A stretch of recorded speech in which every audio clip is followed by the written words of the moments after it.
you could ask yourself, what is a household?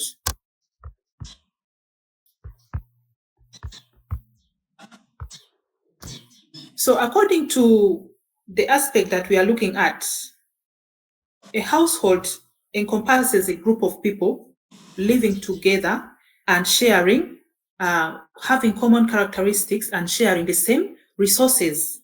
That's basically what we could say about a household. And a household is actually the major determinant of many of the aspects of life, from food to healthcare to education to even the characters of the individuals you see. So once you understand how individuals and households make nutritional choices involving recognizing households, then you'll be able to actually understand many of the factors that may arise when it comes to decision making. So households have main aim of increasing collective welfare by allocating resources. You'll find that this is a single unit in which once there is a little resource in the house, everybody in that house must get a little of that resource. This can be relative to the government or a broader context, such as a nation. We find that a few resources that are available in the country are distributed in the different sub-counties, in the different districts and in different villages, so that everybody can have a little of what is available. So we have the household economic theory, and that says households can comprise one person or a small group pursuing mutual well-being. Analyzing households also involves considering their size, their structure, the resource use patterns, and the activities. There are various types of household resources, such as time, the skills, the energy, the physical resources, such as the financial assets, the money that is in the house. And the first we talked about the human resources, where we have the time, the skills, and the energy. So these two types of resources play a crucial role in shaping household choices, including those that are related to nutrition and health. Household activities also involve various actions that involve the use of resources. And these activities will contribute to the well-being of the household.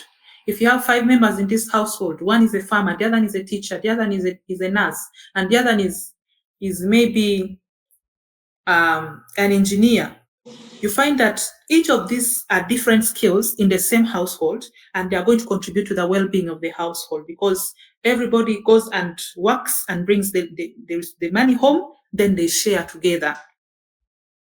Consumption and leisure, these are activities that also provide immediate satisfaction to households, and these activities are very essential in determining the well-being of a household. You find that when a household has more resources, they're going to invest more in better health, in better food and nutrition, and also in leisure, so that they can relax and feel better. Work activities also, this can be categorized into the market and the non-market work. The market work involves the employment that we've already talked about, and then the non-market work involves activities within the household. Usually many activities in the household are determined by the gender. A man has a different role to play in the household, and a woman has a different role. You find the roles to do with cooking, cleaning the house, taking care of the children. This falls on the woman. And then the man goes out and looks for money to come and take care of the household. And he also provides protection. But these contexts all vary depending on the mutual agreement. So what are the goals and the constraints of households? Household activities serve specific goals, either directly or indirectly. And in this same context, you find that households will face various constraints. For example, economic, technical, legal, social-cultural factors, all of which influence the various activities that are performed in the house. So we also have constraints on the household behavior. Households will encounter various constraints that will impact their behavior and choices. And this can be categorized into the ones we already talked about. Economic constraints mainly talk about income, assets, and also access to credit. Like we said before, when a household has members that are contributing income, you find that the total income that is earned by the general household is going to be more, and this is going to help them access better health, nutrition, and leisure activities. And also these economic constraints, they shape how households allocate resources. The less the resources, the less the investment into the health and nutrition. And the higher the income and all the more the resources, of course, the higher the investment into these essential health and nutrition services. We have the technical constraints. This one defines the production technology of health within the household, the recipe that turns time and goods into health outcomes. While budget and time constraints define how much of each ingredient the household can actually use. So these technical constraints influence how the households use resources for nutrition and other activities.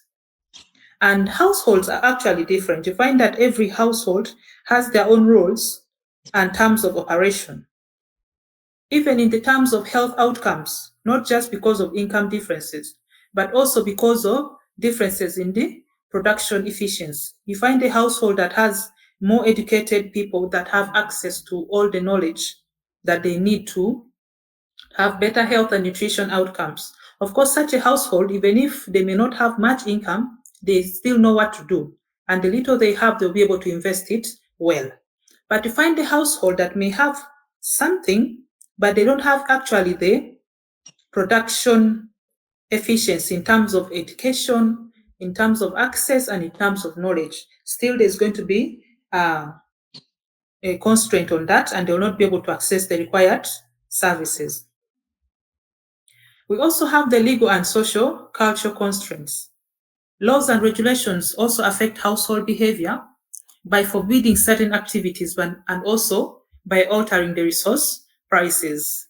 You find that what is able to be afforded in a household is determined and coming way back from the government. The laws and regulations that exist in that country will influence the behavior of households. And it is also going to pose a constraint. For example, if some goods are highly priced and taxed, the burden falls on the consumer, and these consumers are coming from the household. So that is already a limitation to what a household can achieve. Also, the social cultural norms. There are a lot of beliefs in our different cultures. Some forbid the consumption of certain foods. And there are even some communities that forbid the access of certain services. They claim that it is actually evil for you to go for that.